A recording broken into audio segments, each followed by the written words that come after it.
Olá para vocês que nos assistem. Hoje eu estou aqui no apartamento da Sandra, a convite dela mesmo, e a gente está de volta com mais uma edição desse nosso podcast do CGT. Eu, jornalista e responsável junto com a Sandra por cuidar da comunicação, e a gente vem acompanhando muito do que vocês escrevem para a gente no inbox, as perguntas que são direcionadas para a Sandra, né, sobre o sucesso da clínica. Qual é o segredo para essa virada de chave e alavancagem na carreira profissional que muitos de vocês esperam, né? E agora a gente está entrando nesse mês de agosto, que é o mês do psicólogo, e muita gente se pergunta, Sandra, qual é o segredo? Qual foi a cereja do bolo? A gente sabe que começar não é fácil, né? A gente parte de um princípio de que é necessário ter formação, de que é necessário capacitação para chegar a altos patamares, mas a coisa vai muito além disso, né? Até acho interessante a gente estar tendo essa conversa aqui. Oi, gente, oi, Gestalters, e não Gestalters ainda. É interessante porque recentemente eu fiz duas palestras, né? Fui convidada para uma palestra, para uma conferência, e no momento das perguntas eu fui surpreendida com dois alunos, um aluno e uma já era profissional, me perguntando sobre a minha trajetória, o sucesso, né? Uma das perguntas foi relacionada ao empreendedorismo, e a outra era uma pergunta mais curiosa, que eu achei mais curiosa, que foi sobre como é que uma mulher pode ser bem-sucedida, né, profissionalmente.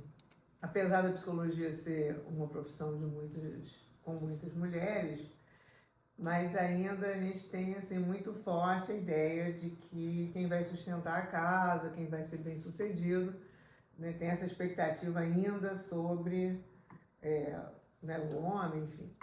E ainda, é possível viver da psicologia? Que muita gente se pergunta. Isso, né? Então até as próprias famílias, a não ser que já haja um psicólogo, uma psicóloga, né, na família, quando você diz que vai estar escolhendo fazer psicologia, a primeira fala negativa, que é um mito, não é uma realidade, mas como é que você vai viver de psicologia? Com psicologia você vai conseguir se manter uma casa, manter uma família, viajar, né, ter projetos, como é que com a psicologia? E é interessante porque a psicologia, a gente pode pensá-la como uma prima irmã da medicina e de outras profissões do cuidado, porque sem saúde mental, sem saúde emocional, as pessoas paralisam.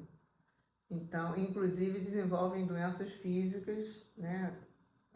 Eu já tenho ainda, né? Um trabalho com muitas pessoas que desenvolvem doenças psicossomáticas por conta de questões emocionais mal resolvidas, fora o que a gente sabe sobre a questão da depressão, sobre a ansiedade, sobre os estresses que fazem com que a produtividade, né, caia no trabalho. Então, quando eu me formei, esse mito era maior ainda, a profissão estava começando, esse ano eu estou fazendo 44 anos de formado. Nossa! Então vamos jogar mais 5 anos, há 49 anos atrás, há 50 anos atrás, a visão da psicologia como profissão era uma visão ainda assim muito precária, por conta, muitas vezes até do próprio psicólogo e da sociedade, que não entendia muito bem qual era o nosso papel, né? Ficava um pouco mais claro o papel do psiquiatra. Podia-se até pensar a nível de preconceito, mas você precisa de psicólogo? Muito preconceito, inclusive as pessoas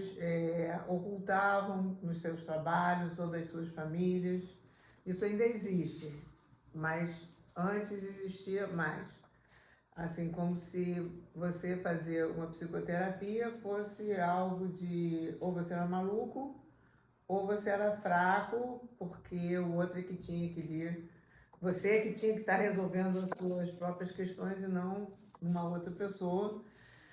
E pior ainda, é frescura, é bobeira. E eu Também acho que teve isso isso. começou a ser quebrado no período pós-pandêmico. Aliás, durante a pandemia, né, que muitos começou a se falar ainda mais sobre saúde mental, a necessidade do cuidado. E aí eu acredito, né, que a profissão tenha dado um boom nesse período, né? Eu penso que em função de uma evidência muito clara, né, resultados muito claros de como as pessoas estavam muito adoecidas, desenvolveram muito rapidamente um estado de luto, muita ansiedade, muita depressão, muito conflito familiares dentro das famílias, porque além da pandemia, aqui no Brasil, mas no mundo também, né, começaram as polarizações políticas. Então, foi uma junção de muitos aspectos, né, a insegurança, algo atingindo coletivamente, né, a humanidade de uma forma assim inesperada, com o desconhecido, tudo que ativa, né, o medo, a ansiedade, a insegurança, a vulnerabilidade. A psicoterapia, né, um tratamento psicológico, ele não é apenas algo que vai ajudar as pessoas que estão em sofrimento, em momentos, por exemplo, um momento de um luto mais complicado, mais difícil, com uma crise de ansiedade, algo que seja mais emocional, uma paralisação, né? A gente tem muitos sintomas, né, psicológicos, muitas dificuldades na vida que são atribuídas às histórias familiares, relacionais, enfim. Mas a psicoterapia, ela não é algo que é reservado só para as pessoas que têm algum tipo de dificuldade nesse âmbito. Porque você não tem que ter um problema necessariamente para você fazer uma psicoterapia.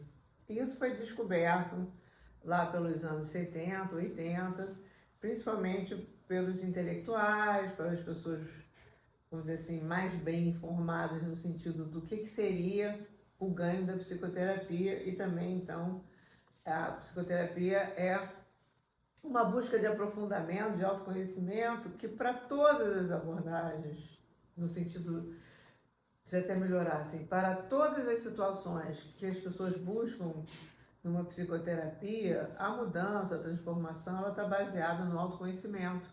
Ela está baseada da pessoa desenvolver uma capacidade de ser o seu próprio curador. Eu gosto bastante dessa frase porque quando a gente fala de empreendedorismo, que acho que é o que vocês querem saber aí também, eu sou empreendedora e eu posso dizer para você que eu vivo um carrossel de emoções, porque ser empreendedor, eu acho que é isso, é você dominar o seu negócio, ter a noção sobre as demais áreas, né? Administrativa, contábil, você ser conhecedor nato do seu negócio, mas especialmente, Sandra, o equilíbrio das emoções, porque nem todos os momentos na vida do empreendedor é fácil, porque vamos passar por momentos em que você vai encarar uma clínica muito cheia e outros momentos de uma clínica muito vazia e os boletos de contrapartida eles não esperam, eles precisam ser pagos. E aí, como é que faz para gerir essa emoção toda? Eu lembro que uma vez você me falou do equilíbrio, que como base de tudo, né? E aí a gente começa a entender como é que a psicologia, ela passeia por todas as áreas das nossas vidas. Bom, você trouxe muitos temas importantes. A primeira provocação que você falou sobre a questão do boleto, do empreendedorismo, eu pensei que a maior parte dos psicólogos, eles trabalham por conta própria.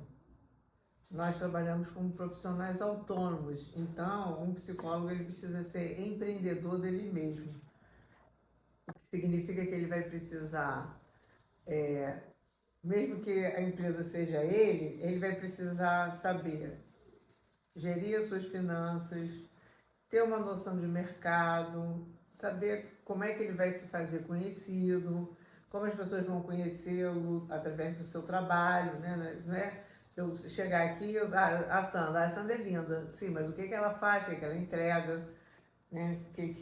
Trabalhando com a Sandra como aluno, como cliente, como família, enfim, o que a Sandra vai me proporcionar, né? Então, até a divulgação dessa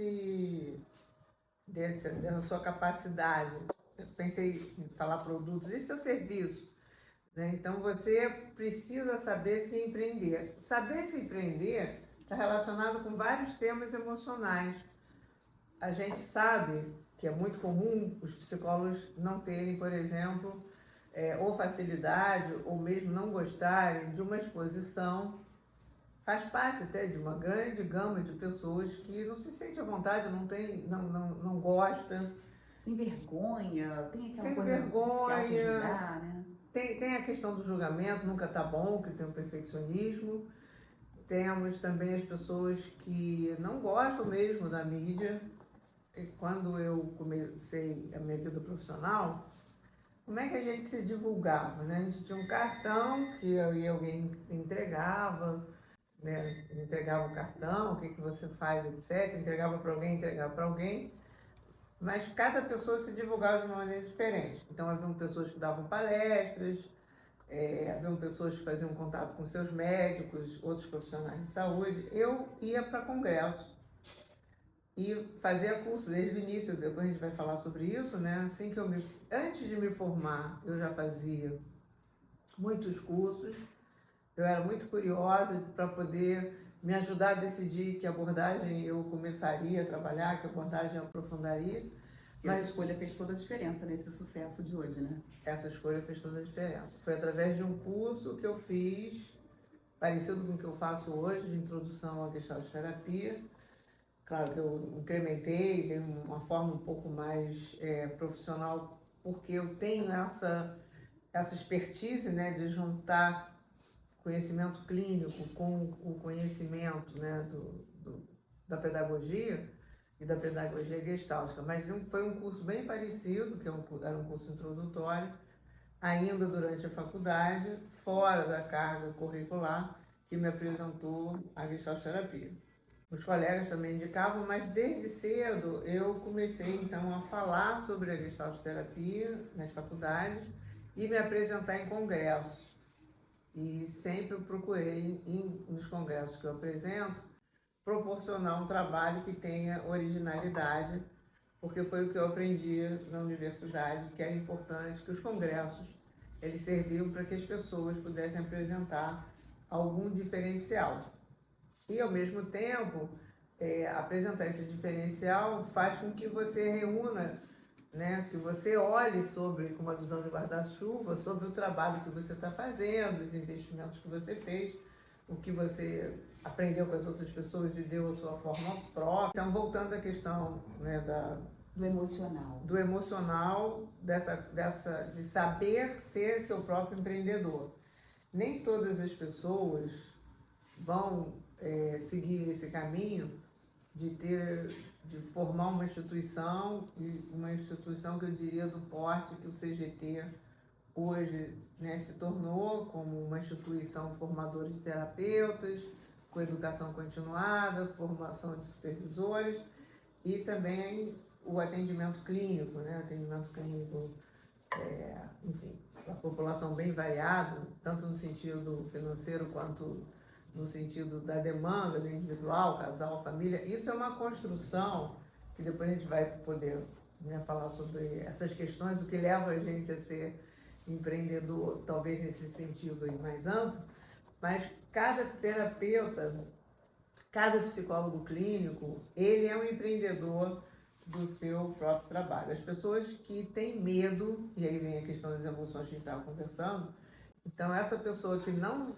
se trabalha emocionalmente e tem medo de se lançar, tem medo da instabilidade da profissão, confunde a sua instabilidade pessoal com uma instabilidade do trabalho do autônomo, que de fato tem oscilações. Porém, quando você adquiriu já uma estabilidade na profissão, essa oscilação é muito baixa.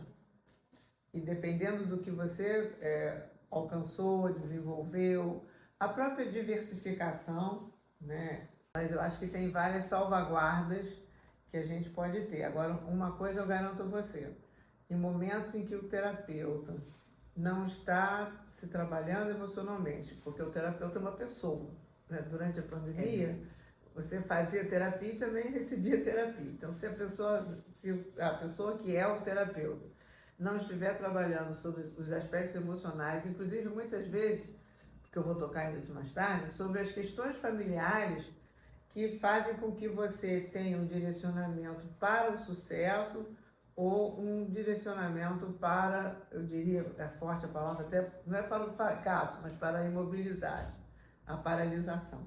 ou para a situação ainda de comodismo, de assimilação, de que você precisa estar na sombrinha de alguém, que você precisa estar como cauda enquanto alguém é cabeça. A relação não é mais ou menos essa, mas é que você ajudando o trabalho de outras pessoas a acontecerem ao invés de você ter coragem de embarcar no seu sucesso, de você conduzir sozinho a sua situação. Tá. Medo, dependência financeira? Não. O que seria? Também, mas assim, até pra gente não dizer isso aqui é o caminho certo, isso aqui é o caminho errado, né? Inclusive, assim, eu não vou dizer para você que eu nasci para ser empreendedora. Se descobriu?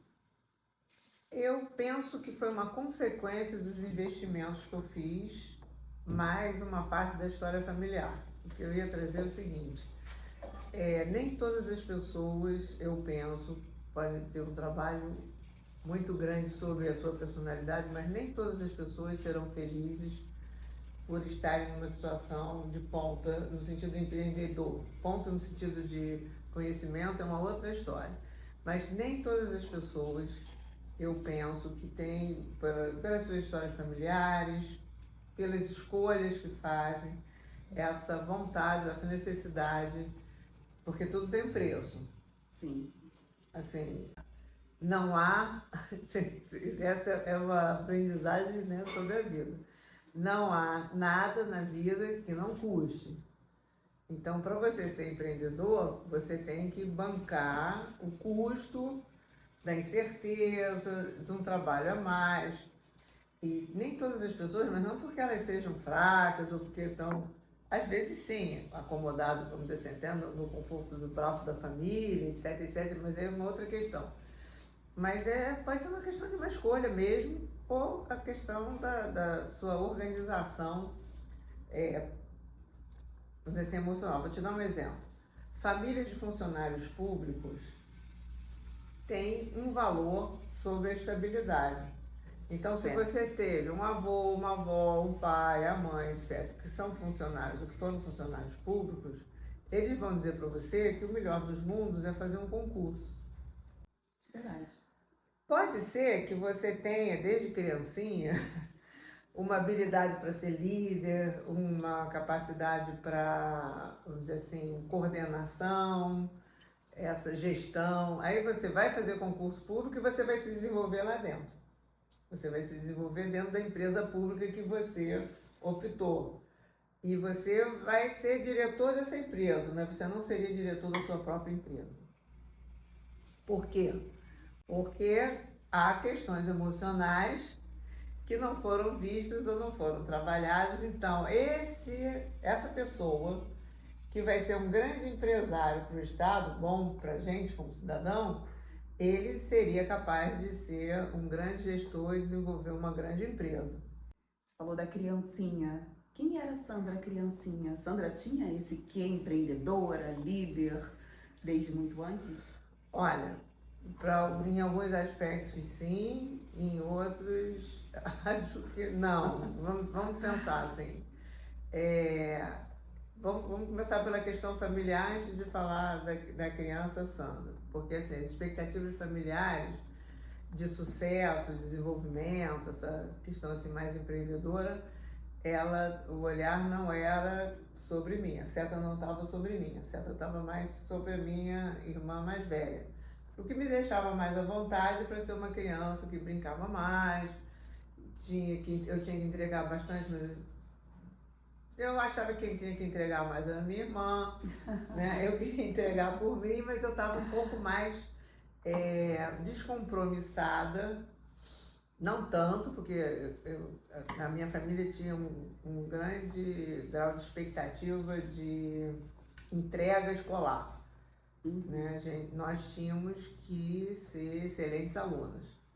Isso também caía sobre mim. A gente tinha que ter excelente comportamento e excelente performance. Assim, naturalmente, eu já era uma criança criativa, né? Então eu era uma criança levada. Então a criança levada que eu entendo hoje era uma criança que observava as oportunidades de criar alguma situação que fosse assim, que saísse do lugar comum, que fosse uma brincadeira, a gente inventava muitas coisas, falando isso que eu estou incluindo minha irmã também, mas além do que eu aprendia com ela, eu tinha minhas próprias invenções. Então eu já era uma criança, né, inventiva. Por outro lado, no colégio, tinha aquela coisa de escolher representante de turma, vira e mexe, eu era representante, desde muito cedo. Eu ficava me perguntando, mas por que essas crianças votaram em mim? E ao mesmo tempo, por que os colegas tinham votado em mim?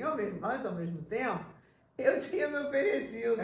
Então era um misto, porque eu me oferecia para quem quer se candidatar, né? Então eu me candidatava. Mas eu pensava que não ia ser eu a escolhida e as crianças me escolhiam. As pessoas compravam a tua ideia. Sempre tinha uma, duas, três. E aí eu me via lá nessa posição. E mais tarde, né? Mas aí já naquela época era ginásio, né?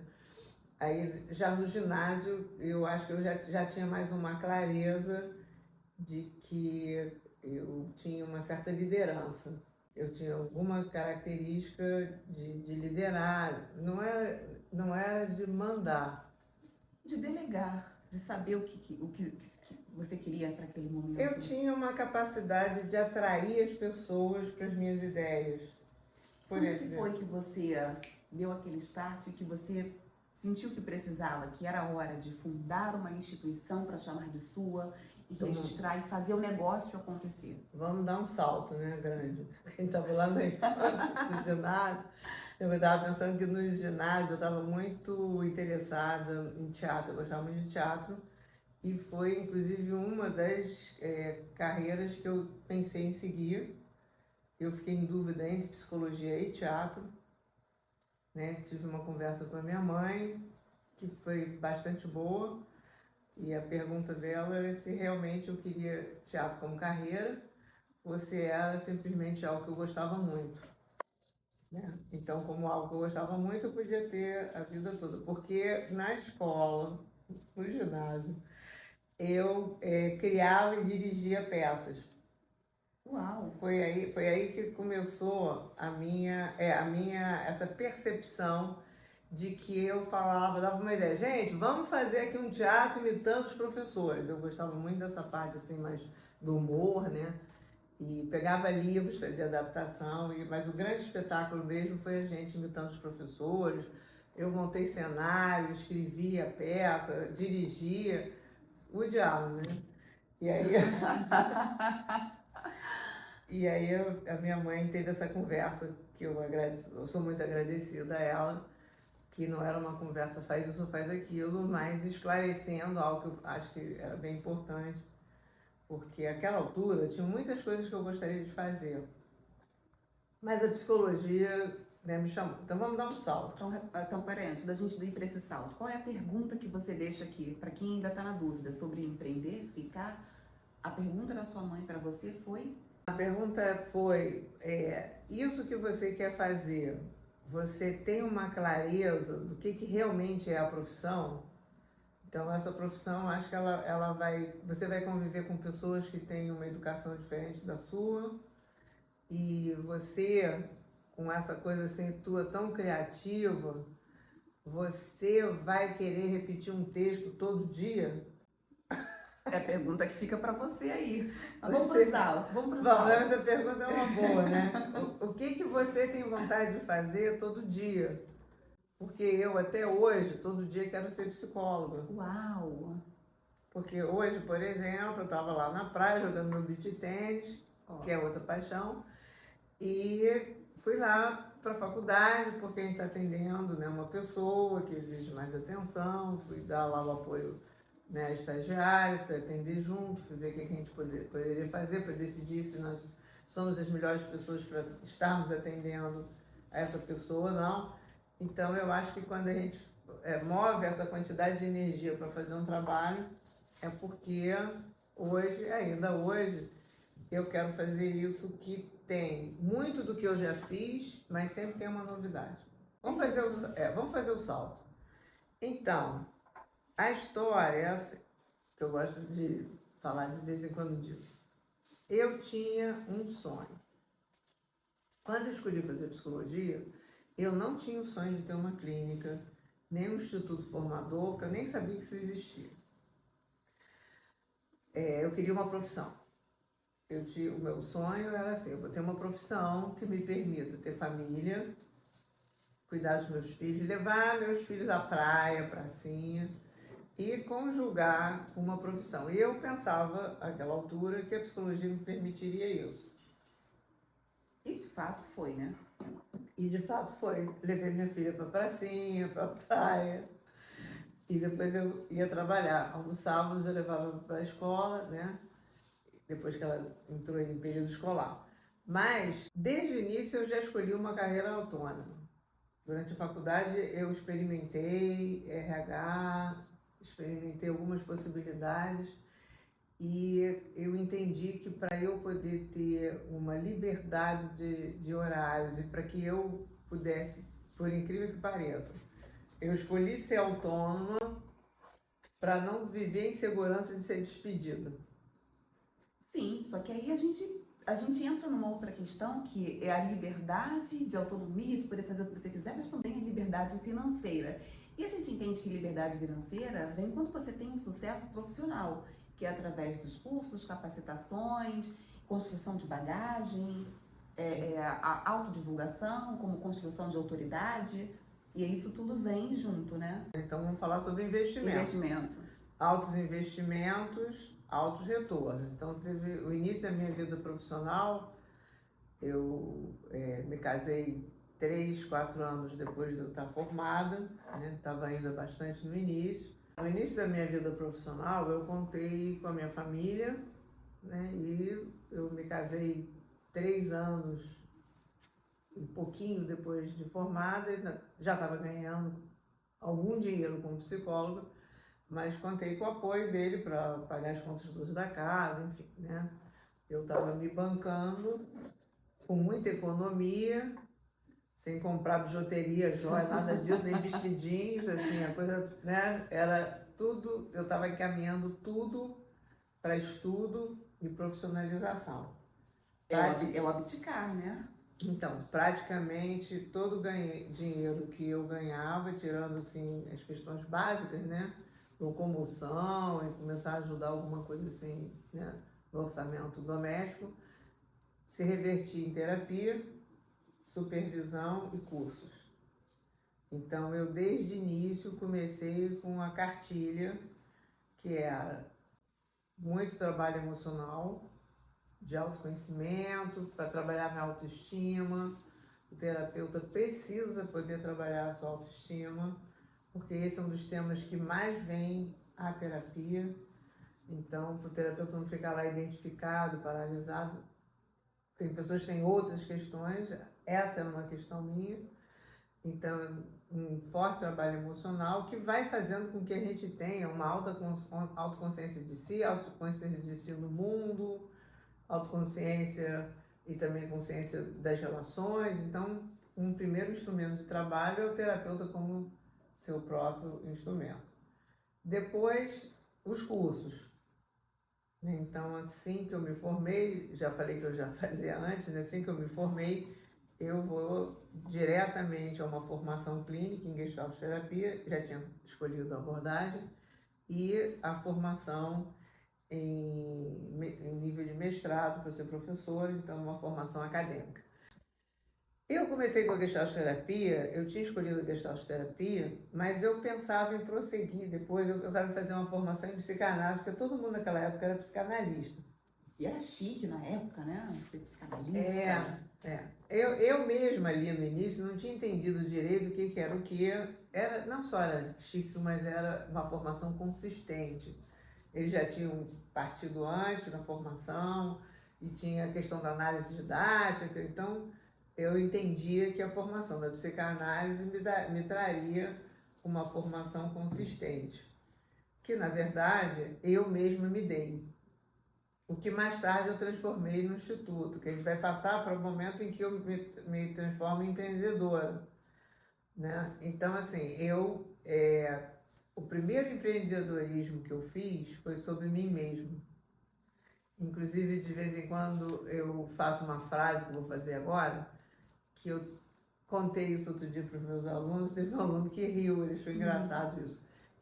Eu falei que o meu maior investimento financeiro é sobre mim mesmo. E eu imagino que nenhum investimento que eu fizesse no mercado financeiro, etc, etc, assim, a quantidade de investimento financeiro, não estou falando nem só de tempo e investimento emocional, que são outros dois investimentos importantes, mas investimento financeiro que eu fiz sobre mim,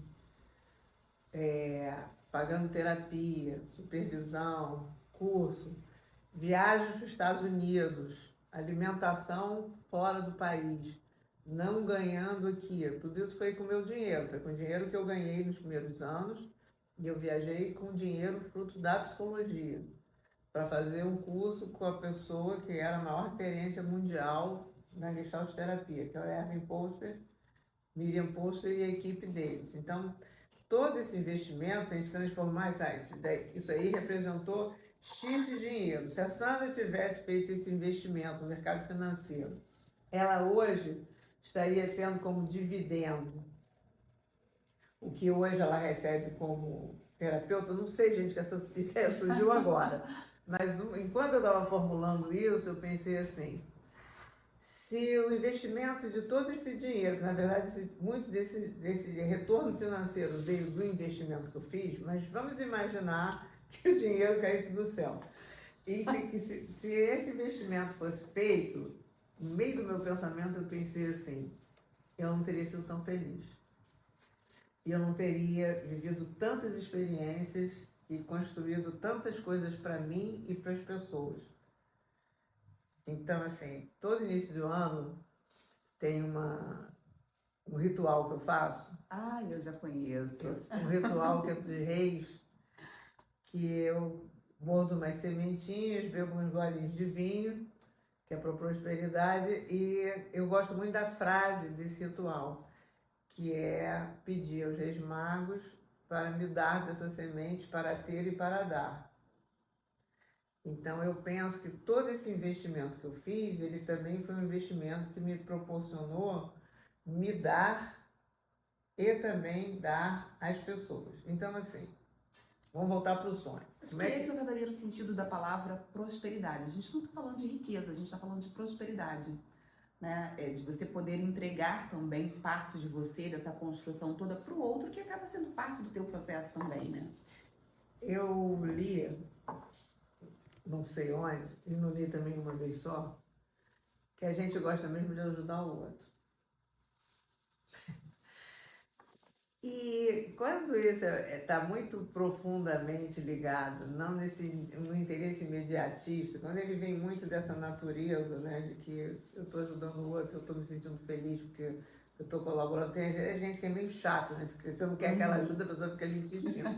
Eu acho que a ajuda tem que vir a partir de pedido de ajuda, uma real necessidade. Bom, acho que independente de sonho, de quem sonha ser empreendedor e de quem vê que é indispensável ela ser empreendedor, que às vezes, né, a oportunidade bate ali na porta e a pessoa voa, não voa, fica naquela. Sandra, qual foi o passo a passo para essa virada de chave? Bom, então vamos lá. Vou retomar o sonho só para dizer assim, e até o empreendedor, para não ficar uma coisa assim muito grande, muito distante das pessoas. Estou me formando agora, eu vou ser um empreendedor. Eu não fui assim. O Instituto foi uma consequência de um passo a passo. Então, assim, a virada de chave para mim foi a formação clínica em Gestalt terapia. Essa foi a primeira virada de chave. Talvez um pouquinho antes, quando eu começo a fazer a psicoterapia, ainda durante a faculdade. Mas a minha primeira virada de chave é quando eu decido fazer a formação em Gestalt terapia e pouco depois decido fazer um mestrado pensando em duas linhas profissionais. Uma seria a linha clínica e a outra seria a linha acadêmica, porque as duas me interessavam. No outro podcast a gente fala sobre a questão da influência da família, tá? Porque senão fica muito longo. Certo. Então a gente já tem primeiro lugar, a escolha certa, a capacitação, eu acho que a coragem, né? Não pode faltar nesse pilar. O que você Não, diria? eu acho que coragem e desespero. É isso. Porque assim, eu era uma jovem, né, que queria me casar, que queria ter uma família e queria ter uma profissão. Eu queria viver da profissão. Então, o início da profissão de psicólogo, o que não é um mito, é a verdade, ela tem um início mais difícil, porque é até o momento em que você vai ter a sua carteira de cliente. Menos difícil hoje do que há 50 anos atrás. Hoje, você tem uma valorização da psicologia e do psicólogo, inclusive, infelizmente, sem as pessoas fazerem muita discriminação, né? Pensa, bom, se a psicólogo está formado, tem um consultório, então eu posso fazer psicoterapia com ele. Mas a gente sabe que para você ter uma clientela, você tem que ter qualidade, senão a pessoa chega, não fica satisfeita e vai embora. As pessoas têm dificuldade, mas não são incapazes de avaliar se estão ou não tendo, né, um resultado. Tem coisas que demoram tempo, mas você percebe ali uma evolução. Então a primeira virada de chave eu penso que foi capacitação, foi e continua até hoje. Psicólogo precisa estudar O tempo todo, né? o tempo inteiro, mas não basta estudar. Eu acho que o estudo, a leitura é muito importante, né? O estudo é muito importante, mas eu penso que é importante também a troca com alguém que tem uma experiência clínica, tendo aquilo que você está estudando, com outras pessoas que um curso proporciona, que é a troca entre os colegas, fazer a rede. Então, o passo a passo, que eu chamo de cartilha, é sua terapia individual, fazer uma formação clínica e supervisão continuada. A ida a congressos, se fazer conhecido. Eu estou usando empreendedorismo, inclusive, num primeiro momento, esse empreendedorismo pessoal, porque o meu foi uma consequência. Eu investi tanto em aprendizado, eu investi tanto em terapia, eu investi tanto em supervisão, que eu fui me tornando uma pessoa diferenciada. Eu fui me tornando uma profissional, porque, assim, com muito conhecimento, porque fazendo supervisão, eu estava apoiado no conhecimento da minha supervisora. Então, a minha altura era maior porque eu tinha, vamos pensar, eu tinha 5 anos de formado fazendo supervisão com alguém que tinha 30. Então, quando eu levava a minha dúvida, eu estava ali sendo apoiado para atender a pessoa que eu estava ali diretamente, eu estava sendo apoiado por esse respaldo. O CGT aparece com a transposição daquilo que eu fiz para mim. O que eu pensei foi, se o que eu empreendi para mim funcionou tanto como uma pessoa física, quando eu transportar isso para uma instituição, vai fazer com que as pessoas possam também ter esse apoio, que é o apoio da educação continuada, primeiro da formação. Então, eu começo a trabalhar num programa de formação e começo, então, a proporcionar formação para as pessoas. Eu me orgulho. Eu não fiz esse levantamento estatístico, mas eu posso garantir a vocês, pelo que eu escuto, que 98% das pessoas que fazem formação do CGT vivem de psicologia. Deu certo, né? Deu certo. Deu certo. O sonho da menina levada e criativa deu certo. A consequência, aliás. Sim, a consequência por causa dessa fórmula. Que eu acho que a fórmula, eu não escolhi Gestalt terapia à toa, eu escolhi uma abordagem criativa. Os Gestalt terapeutas são criativos, isso é importante para você entender o que é o teu nicho de mercado, o que você gosta de fazer. Então, assim, o que eu procurei fazer sempre na minha formação, agora como, vamos dizer assim, como empreendedora. O que falta na formação do terapeuta? Então, por exemplo, hoje em dia, o que falta? Faltam mais cursos sobre luto. Aí. Faltam cursos sobre racismo. Faltam cursos sobre trauma. Faltam cursos sobre a multipluralidade das formas de família. Das formas de família. Então, assim, eu sempre procurei ter esse olhar em cima. E tem outro segredinho interessante. Eu comecei primeiro eu fui para fora do Brasil para fazer curso. Carésimo, muito um investimento de recursos, um uso de recursos muito grande. Claro, um aprendizado muito grande. Então, eu comecei a trazer pessoas para mim e para os meus alunos. Então, o que eu sempre fiz e faço até hoje? Eu estou querendo me desenvolver nisso. Eu estou querendo me atualizar nisso. Eu conheço uma pessoa que é referência nisso. Então, o que eu vou fazer? Vou convidar essa pessoa para vir ao CGT, capacitar a mim, a equipe e aos nossos alunos. Tá aí, receita de sucesso. Sandra, o CGT sempre esteve lá na Elvira Machado, 16, Botafogo? Sempre. Como é que foi isso? Desde seu nascimento. A casa te escolheu, né? Aqui o espaço múltiplo onde a gente pode encontrar. Então, eu tô na casa, né? Eu quis fazer... A minha segunda casa é a minha casa, né? E a minha primeira casa eu acho que é o CGT. Muitas vezes eu falo, vou para casa, eu tô indo para a clínica. Eu terminei a minha formação lá. Que legal. Né? E eu comecei, a casa é alugada, ela não é própria, né?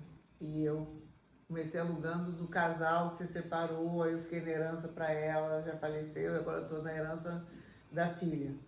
Né? Mas sempre teve ali naquela casa, aquele cantinho, as pessoas diziam que a gente se escondia, hoje a gente não se esconde mais por causa do Instagram, Facebook, etc. Mas ali em Botafogo, eu gosto muito de Botafogo. Eu acho Botafogo um bairro cool. Né? Desde que o Falabella falava mal do bairro do Botafogo, dizia que era bairro de passagem. Acho bom visitar o Botafogo de hoje. Pois é, aí, ele é um bairro interessante para os jovens que vêm fazer curso com a gente, os não tão jovens. A gente sai dos cursos, vai ali almoçar. Isso tem uma outra questão importante, que é a criação de rede, né? Eu sempre estive conectada, eu nunca trabalhei sozinha. Né? Ter uma boa equipe ao lado, né? Uma boa equipe e parceiros. Os psicólogos falam muito de solidão, né? Fala. Porque, imagina, você se forma, aí você abre o seu consultório, você tem um consultório no prédio, você chega, fala com o seu porteiro, sobe, você está ali dentro daquela sala, às vezes exposto a risco. Aí se você não for um congresso, se você não tiver um grupo de estudo, se você não tiver um curso, com quem você vai trocar? Verdade. Com um supervisor. Normalmente as pessoas têm um supervisor, não tem nenhum grupo de supervisão. Então, assim, eu realmente acredito que juntos vamos mais longe. Né? Outra característica que eu acho importante. Hoje o CGT tem uma equipe de quantos psicólogos na equipe? Eu andei fazendo continha de entrar em pessoas novas, mas em torno de 23, 24. 23 pessoas. Uma grande família, gente, de verdade. Uma casa, inclusive para quem não conhece ainda o CGT, facílima localização, Rua Elvira Machado, 16, Botafogo. Perto do metrô. Perto do metrô, um ambiente super aconchegante, com espaço ao ar livre. Tem o Antônio que estaciona os carros. Muito fácil. Tá aí o convite, né, Sandra? Tá o convite, inclusive, se vocês quiserem, né, trocar comigo, com as pessoas da equipe, os outros profissionais, a gente tem as terças Gestalt, vocês posso convidar? Isso, claro, aproveita. Então, eu acho que é importante, a gente pode até fazer um bate-papo sobre como evoluir na profissão, com mais detalhes, mas para mim a cartilha da instituição é a cartilha que eu fiz para mim, baseado numa supervisão de qualidade, baseado no aperfeiçoamento constante e com paixão. Né? Então vou fazer o convite para você dar essa esticadinha no próximo tema da sua terça gestáltica, que eu já sei que você está preparando uma agora para esse mês de agosto, que é o mês do psicólogo, para você dar essa retranca, vamos dizer assim, uma esticadinha na pauta para a gente falar sobre isso. Empreendedorismo, que é o que a gente vive aprendendo todos os dias. A gente não só escolhe ser empreendedor, a gente aprende todos os dias a ser, né? Porque cada situação que chega pra gente é uma dificuldade, uma forma de solução diferente, a gente aprende com pessoas. Depois a gente pode falar sobre essa questão, assim, que a gente não aprende na faculdade, por exemplo, a questão da gestão financeira, as questões éticas, tem muitos aspectos que envolvem a nossa profissão e o sucesso profissional. É verdade. Então tá aí o convite. Conta pra gente se você gostou, já deixa nos comentários. manda esse link lá para o seu amigo. Que gostaria, né, que eu pudesse estar falando, que é uma primeira aproximação, acho que tem muitas aproximações, algo mais no detalhe, enfim. A gente volta aqui mais vezes num podcast com um tema que você escolher, um tema que você quer conversar mais a respeito.